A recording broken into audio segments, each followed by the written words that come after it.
What's going on, guys? It's Luke here for SimBoxx. Delighted this evening to be joined by trainer and boxing manager Billy Nelson. Billy, how's things? Everyone's good, mate. Thank you. Yeah, so it's always a pleasure to have you on, Billy. I think the best place to start is today's fight, 25th of July. Naoya Inoue becoming a four-weight world champion. He's unified now at super bantamweight with an eighth-round stoppage win over Stephen Fulton. It was billed as one of the fights of the year, and it was completely dominant from Naoya Inoue. Billy, what do you think of the fight? Well, I did suggest that he would stop him. He's got very underrated skills. Uh, People just think he's called a monster for a reason because he is a fantastic puncher, but he's also very, very skillful. Yeah, you've seen his footwork today. His movement was very, very good. And if you took away the punch power today, you'd have still saying that was an excellent performance, boxing ability wise. So he's not going to get beaten a wee well, is he? That's it. So you look at Inoue now, and do you believe that the only thing that would beat him is going up the divisions too much? People are talking of him now going up to featherweight, and some people are even mentioning a fight with Gervonta Davis at super featherweight, at a catchweight maybe. Do you think that's the only thing that's going to get in the way of Naoya Inoue in this undefeated streak that he's on? Probability that'll be the case. Just not big enough for. What did they start off? Was it flyweight, light flyweight? Can't Yeah, the remember. light flyweight. Yeah, I mean that's a fantastic. But was that not similar to? Does we Manny Pacquiao not start off at flyweight? Yeah, it's a good He went right shout. up. No, I mean he went right up to bloody. He went right up to welterweight. Did he not? I don't know if he won a world title at welterweight, but he was certainly fighting at welterweight. Yeah, so I mean, and the thing is with Inoue, he's been around since 2014, and he's only just turned 30. And as you know better than anyone, Billy, with being a trainer, the weight is more difficult to get off the older a fighter gets. So he's naturally going to gravitate towards going up through the Uh, weights, I guess. but usually therein lies the difficulty of sustaining the punch power at the higher weight. But he seems to be doing it no problem, doesn't he? So That's it. That's it. So, Billy, let's turn our attention to your ever-growing stable of fighters. Last Friday on the Wasserman card up in Edinburgh, Sultan Zaurbek, your Kazakh featherweight, super featherweight. super featherweight. Super heavyweight, another knockout victory, remains undefeated, 15-0, 11 knockouts. Very exciting fighter on your hands there, Billy. He's a fantastic fighter. I knew he was very good when he came to me. Uh, I think he came from Kazakhstan to I think it was Angel Fernandez and then Dave Caldwell or vice versa. I'm sure it was Angel and then Dave, and then he's came up here. As long as listen, it's very difficult to keep young and fun fighters in your stable because they miss home. I mean, he's been here. He's been here all bar maybe 4 weeks since December the 4th, staying in my house. We make him as comfortable as possible. He's living in a lovely house. He's fed, he's watered, all his stuff's done for him. But he's got a family. You know what I mean? It's very difficult. So hopefully he's comfortable enough, and if he's comfortable and happy, then he'll perform in the boxing ring. Absolutely. So I say another great win, another stoppage win. Where's the ceiling for Sultan Zaurbek? How high do you rank him? How far do you think he can go? Is he going to go all the way to world title fights? Oh, undoubtedly. I mean, as far as I'm concerned, skill wise, he's probably the best fighter I've trained skill wise. For a fighter that makes a weight, unlike Big Bakole, he's a heavyweight. He's different gravy at the heavyweight division. But when I've been fortunate enough to be in 10 world title fights with Scott Harrison at featherweight and 10 with Ricky super featherweight and lightweight. But I think this boy's, he's a level above them as well. And they were great fighters, fantastic fighters. This boy's just a bit special. Really high praise coming from you, Billy. Like you say, working with the likes of Harrison and Burns. Now with Zaurbek, obviously he's going to try and build a profile in the UK, and it's a great division in the UK, and going across the world, some great fights in that division. Joe Cordina and Zelfa Barrett, based in the UK, of course. How quickly are you looking to move him along and getting him in them kind of fights? Is he signed with Wasserman? Is that going to give him the platform to get these bigger fights? I think he's signed with Wasserman now, but it's entirely up to his team. I mean, I'm only his trainer. I don't manage him. I think, and I'm not blowing smoke up his arse or anything like that, but I think he could fight the likes of Zelfa Barrett right now and beat him. And he's a very good fighter, Zelfa. I just think this guy's really, really good. You know, exceptionally good. And Cordina, I would like another couple of fights before we fight him, but definitely fight him. And that's if he doesn't move up to lightweight, because I'm sure Joe will be quite tight at the weight now. You know, I reckon he'll have maybe 2 maximum more fights at super featherweight before moving up, and that might fall in place for Sultan to fight for a vacant title, possibly. But you just never know. Yeah, of course. You know, just touching on Joe Cordina there, do you see the kind of, you know, Joe Cordina is quite a well-spoken guy. He's not one of these that kind of talks rubbish, but he seems to be a bit pissed off, I think is the right phrase, Billy, with his situation at Matchroom. He wants to push for these unification fights. Like you say, he might be tight at the weight and planning on moving up. And it seemed Matchroom was trying to push him into a fight with Zelfa Barrett. He was looking above that, with all due respect to Zelfa. What do you make of that situation that's brewing there? I don't know what's been said to me. People can say things to you and then they break their promises, etc., etc. So I've seen it all before in boxing. He's a fighting man. He wants to make as much money as he can for his family. I think he's 30, 31 now, isn't he, Joe? So, you know, he's not got years and years left. So he wants to make as much money as he can, and quite rightly so, for his young family. Absolutely. And moving on to another member of your stable, Lewis Crocker, very exciting, undefeated welterweight, climbing the British rankings. He had a couple of years away and now he's back. He's active. It's 2 fights already this year, 2 wins. He's fighting again on the 4th of August, I believe. Exciting time for Lewis Crocker. Lewis, I just excuse me, I'm just no long woke up. I had a session with Lewis just a few hours ago, and he is looking scary strong, punching extremely hard. We had the body belt on a big heavyweight yesterday, big Nicky Campbell. He's black and blue in his right hand side. He's punching really hard, and it's a thick body belt I've got as well. Oh, my days of wearing that are finished.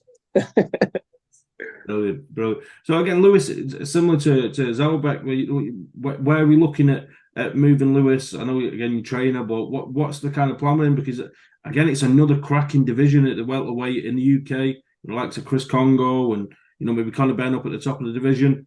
I'm sure you're going to be eager to get him in the mix. Conor Benn's not at the top of the division. He's not proved he's top of the division in any way, shape, or form. He's not fought Lewis Crocker. He's not fought Esserman. He's not fought Congo. He's not fought McKitson. It's a fallacy, the Ben thing so far. He's fought Eld kind of, and he's very good. Don't get me wrong, he's good. He's strong, but he's fought guys that are over the hill, non-punchers. That's certainly something he'll not come across when he fights. If he ever fought Crocker, I reckon Crocker would knock him cold out. I generally do. Even now, I believe it.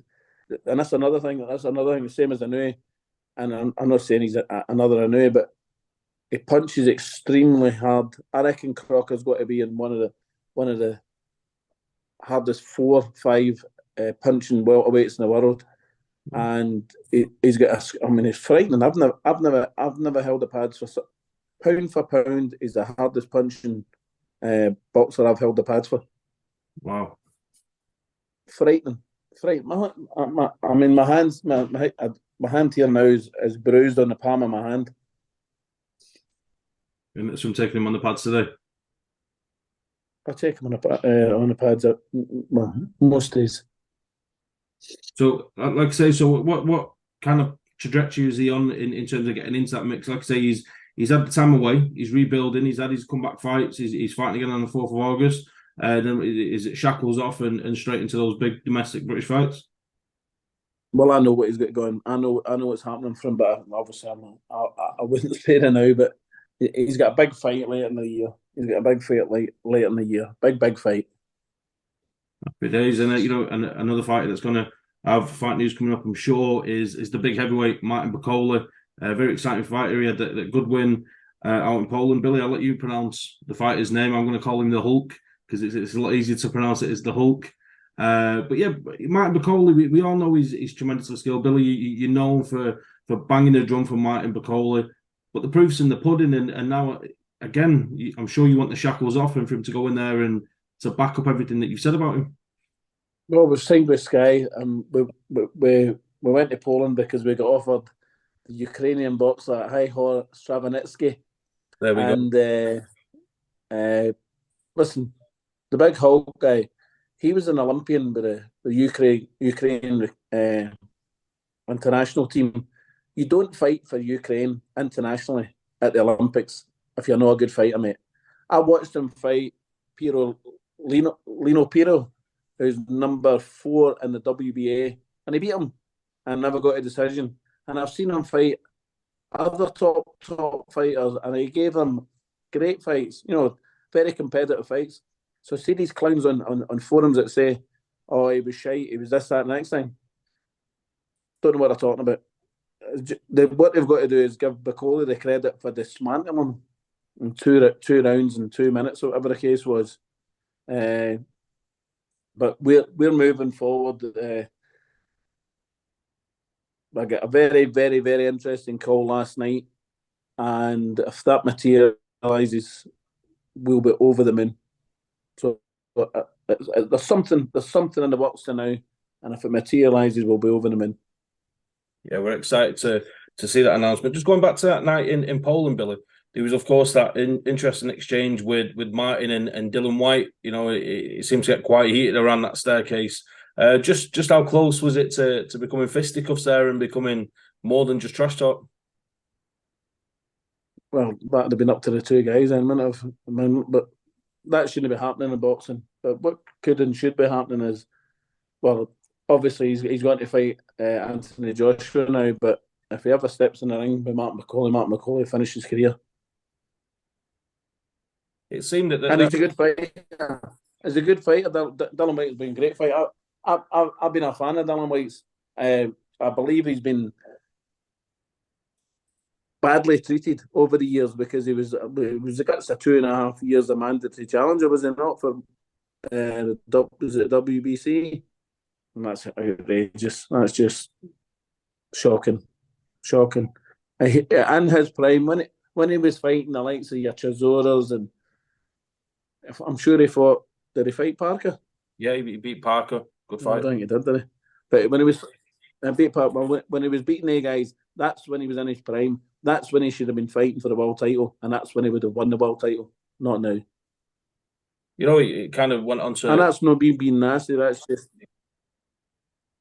Sorry, I was going to say that kind of led to the next part of what I was going to go on to there regarding Anthony Joshua and Dillian White, the rematch 8 years after the first fight. Would you make that fight happening at this point in time, Billy? With both guys part of their career Well, I'm going to ask you. I'll return the question to you. What's the purpose of that fight happening? 8 years. It was a convincing one-sided fight, wasn't it? When AJ beat him. It was very one-sided. Apart from the left hook they got away, but everybody goes on about one punch. One punch doesn't win a fight. Anthony Joshua dominated the fight and gave him a bit of a hard time. And so I think it's cash out time. You think for demanding allegedly £10 million to accepting 3 says a lot, doesn't it? Yeah. Do you think it's the end of the road for either guy if they was to take a loss here? I don't think either of them will fight for the world title again. Mm-hmm. And unless Fury wins all the belts and decides to give Anthony Joshua the opportunity, because he wouldn't fight White again because he dismantled White, didn't he? Yeah. So I don't think. Listen, unfortunately, boxers' careers come to an end, and it's never a nice thing to see. But whoever loses may retire after both having very, very successful careers. Yeah, absolutely. Now, Daniel Dubois, a guy that you've called for a fight with for Martin previously, he's going in with Alexander Usyk, is WBA mandatory. Maybe that could clear up a path for Martin down the line with him being so highly ranked with the WBA. But what do you make of Daniel Dubois' chances of defeating Usyk out in Poland August 26th? I don't think Daniel will beat him in it. In what way can he beat him? Power, landing a punch. Joshua punches harder than Daniel Dubois, and he couldn't get near him. Mm-hmm. And that's after fighting some top fighters. You know, he's been in with good fighters as Anthony Joshua. The only good fighter that Daniel Dubois has been in with is Joe Joyce, and he get beat, he gets stopped. Yeah, I think if you listen to Frank Warren, of course he's gonna back his guy, but he's adamant that Dubois is Usyk's acid test. You know, never mind the fight with Chisora or the two fights with Joshua. He's saying this is where you find out if Usyk's a fully fledged heavyweight. You know, so he's fully confident of his man. It doesn't need to be a fully fledged heavyweight. Was it a fully fledged heavyweight? Well, it's going to be more than a fully fledged heavyweight 8 months after beating Anthony Joshua. So I'm afraid that's just nonsense what he's saying. Is he a fully fledged? Even if he's not a fully fledged heavyweight, he's beat Witherspoon, he beat Chisora, he beat IJ twice. That's better than what Daniel's done in a lifetime of boxing. So, nonsense. You know, a promoter's got to bum up the fighter, haven't they? They've got to bum up the fighter. But unless he pulls the punch for the boxing gods out, he's going to get comprehensively beat up, I think. Do you think Usyk stops him? Yes. And speaking of the one time Daniel Dubois was stopped, that was Joe Joyce. The rematch. Sometimes rematches are a good thing. Other times it's a bad thing. Promoters are gonna protect their fighters as an asset, as a financial asset, and I think that's what's gone into play here with Joe Joyce, hasn't it? He was the WBO interim champion. He lost to Zhang in, again, comprehensive fashion. Someone said there's no need for a rematch here, that Zhang should move into title contention, but the rematch clause was there. Joe Joyce has took the fight. What do you think of his chances in a rematch, Billy? But why is the rematch clause there? I think why is the rematch clause there? Why should it be allowed to be there?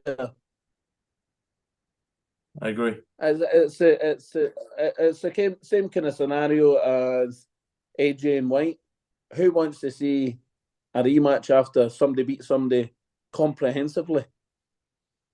I mean, Big Joe. I mean, I hope Big Joe beats him in a return. Don't get me wrong, but he's got so much to change.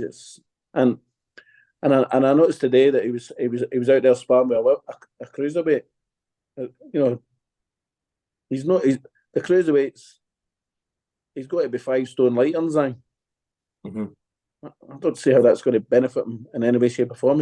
He should have that Moses Atumo out there and Jalabov, whatever his name is, the Olympic champion. They would be ideal, but Jalabov might be an opponent later down the line, and so could Moses. Well, probably Moses will be there when Joe's finished. But I think, but it's hard to get top southpaw sparring, I'd imagine. Mm-hmm. There's Charles Martin as well. You could ask Charles Martin. Yeah, he's taller, he's heavier. Yeah. So looking at Joe Joyce and the position he's in his career, and not to go on too much of a tangent about boxing politics and the governing bodies, but to think that Joe Joyce stopped Daniel Dubois conclusively in that fight during the pandemic, and that Dubois has landed the fight with Usyk before Joe Joyce has even had a shot at a full-fledged world. Oh no, he's got the interim title, but he's not even had a full world title shot yet. And the way the politics have worked out that's happened, it's quite bizarre, really, especially when you look at the opponent Joe Joyce has fought at the same time Daniel Dubois has been fighting. It's no politics. It's great promoting by Frank Warren. Brilliant promoting. He sees the opportunity of getting Daniel the opportunity to fight the American guy for the regular title, who wouldn't be a sparring partner for Martin Bakole. And he went over. Daniel done the business. He won the regular title and got given the opportunity. Hats off to Frank Warren for a great piece of work for his boxer and his manager, who's been a brilliant manager for Daniel and coach. May I add, he's a great coach. when he coached him. Absolutely. And moving on to again the business side of boxing, maybe this fight made more financial sense than it did sporting sense. But Tyson Fury against Francis Ngannou, sorry, and it's going down in October. Ngannou will be making his professional boxing debut against arguably the best heavyweight currently on the planet in Tyson Fury. Billy, what side are you on here? You understanding Tyson Fury making his money? It's going to be a huge event, or are you pissed off that he's not taking on one of the higher ranked contenders like a Martin Bakole, a Frank Sanchez, and Andy Ruiz, that kind of fighter? Well, I do believe that you're a professional boxer. I think you should fight professional, fellow professionals. But if you're not, if he's not got a mandatory, and he knows he's got the Usyk fight later, and potentially the Usyk fight later in the year or early next year, his manager or his promoter's job is to make him as much money as possible. Now, I'll rest assured, if Francis Ngannou's manager phoned me today and says, "Big man, you fancy X amount of millions to fight Francis Ngannou?" We'd say where, when, and what time for that amount of money, because it's my job to secure Martin's financial future if possible, and that's what I'm doing. Absolutely. So I can see why he's doing it. Of course, I can see why he's doing it. So good luck to him. There's a lot of jealous people out there, mate. There's a lot of jealous people out there. Okay, so fill your boots while you can. Fair point. So if we was to put it on a scale of a 1 to 100, Billy, what chance does Ngannou have of beating Tyson Fury on a scale of 1 to 100? 0.0001. So in the words of Liar, Dumber and Dumber, you're telling me there's a chance? Aye, no chance. Billy, I don't think so. Do you think he's got a chance? No, respectfully to Ngannou, we know he punches hard and he's done great things in the MMA world, but Tyson Fury is the best heavyweight currently on the planet, and logic suggests that there should be zero chance, as you say. I think it'll be a great show. I think they'll have a fantastic undercard on it. I think it'll do astronomical figures. Yep. And I think a lot of other promoters will get pissed right off. So fair play to them. So going back to real boxing, if you like, sometimes when boxing gets it right, they get it very right, as we've seen with Fulton and Inoue today, this weekend, Billy. One of the best fights in a very, very long time, a fight that we've clamoured for, Errol Spence against Terence Crawford, the undisputed fight at welterweight. This is as good as it gets, isn't it, Billy? No, I can't wait. I can't wait to Saturday night. I just two absolute superstars of the sport. I just think Crawford will have just that wee bit more sharpness than Spence. Crawford is the best fighter I've seen live. Obviously, he fought Ricky Burns, and I knew it was a special 2 rounds. After 2 rounds, I thought, oh, you're right up against it here. But listen, see in hindsight, was that no some result by Ricky Burns going the distance against that guy? Because he's only went the distance once in the last, I think it's 9 years since. And Ricky Burns went the distance with him. I think in hindsight, and sometimes it's going to be in hindsight, but you look back, that's a brilliant result. Ricky Burns done brilliantly against Crawford. And did he get any recognition?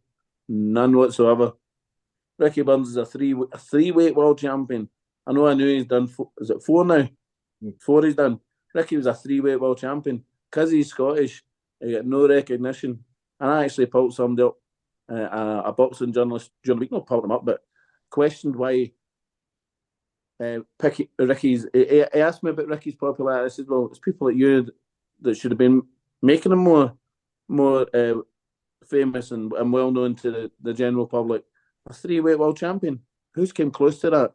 Oh, sorry, just another Scotsman won the unification title. See, for a wee small nation, we're doing all right, aren't we? Absolutely. Billy, if I could just, push your memory back a little bit, something that's only just popped in my head now, because as you say, when Crawford come over, he was a bit of an unknown quantity, especially to British fight fans. You know, hardcore fight fans knew him. But if you can remember back, was Ricky Burns the favourite going into that fight? Do you know? No, I think it was Crawford. Was it? It was Crawford. And remember, um, I remember sitting with Eddie Hearn and him saying, "What kind of fighters do you know want me to fight?" I said, "Southpaws," and I think in the first 4 fights for Eddie, two were two were certainly switch hitters, and one and two or three of them were switch hitters. So he never got it easy. And I mean, Crawford first punch boxed the first round orthodox and the rest of the fight southpaw. But his movement, his balance was fantastic. Just different level. So going back to Saturday, do you see this going the distance, or do you think Crawford could stop Spence as well? If somebody's going to stop somebody, it'll be Crawford stopping Spence. But I think that both of them are that good. I think it could probably go the points to Crawford, and I think it could be. I'm not going to see in my eyes a 3 point or a 3 point or 4 point victory is a convincing one in a boxing ring over 12 rounds. You know, I see it going maybe 3 or 4 rounds in Crawford's favour. Yeah, it's just an exceptional time. As is, I mean, I'm not in any way being dismissive of Spence. I think Crawford's just that wee bit special. Absolutely. And just to close off, Billy. Sorry, did I cut you off there? No. No, so just to close off, you know, speaking of scorecards, we can't not mention this past weekend, George Kambosos and Maxi Hughes. It's you know, and I'm trying to be impartial when I'm behind the camera and whatnot, Billy, but that stunk to high heavens, didn't it? It was a really bad call. Shocker. Absolutely shocking. Even Kambosos has come out, you know, with a degree of he knows it's wrong. He knows it's wrong to say, no, it was you can't say it's robbery if it's a close fight, which suggests to me that he knows. He's probably watched it and thought, fuck me, I got a right, you know, I've been got away with a cracker here. Terrible. And your heart goes out for wee Maxi Hughes because, yeah, I'll tell you a wee story. I trained Ronnie Clark for one fight, and we went down for Maxi Hughes years ago at the Doncaster Dome, and we beat Ronnie Clark beat him 3 rounds to 1. We got a draw, and I said to that boy that night, I says, you're going to be a cracker. I says, with experience, you're going to be a cracker. I knew he was a good fighter even back then, and what a lovely guy, by the way, lovely boy.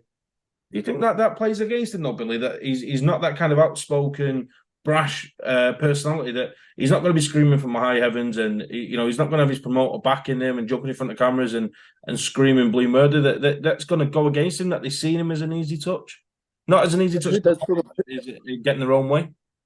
Who does promote him? Do you know? I think he's with Eddie. Oh, is he? Then Eddie should be getting him a big fight with a big payday as a kind of softener. I'm sure even on the back of that he could get another world title shot. No, a proper world title. You know. Absolutely. Billy, well, you know, it's always a pleasure catching up. Is there anything you'd like to add before we finish? No, I'm going to be very busy in the next few weeks. Lewis Crocker, Martin will be out, and then I've got a couple of novices fighting 3 times during the month of September. So very busy, and then Sultan will be back, and hopefully he'll get another date. Okay. I need a holiday. busy times, Billy. It's good to be busy, but again, it's always a pleasure. I appreciate your time as always. We'll catch up again soon. You're welcome. All the very best.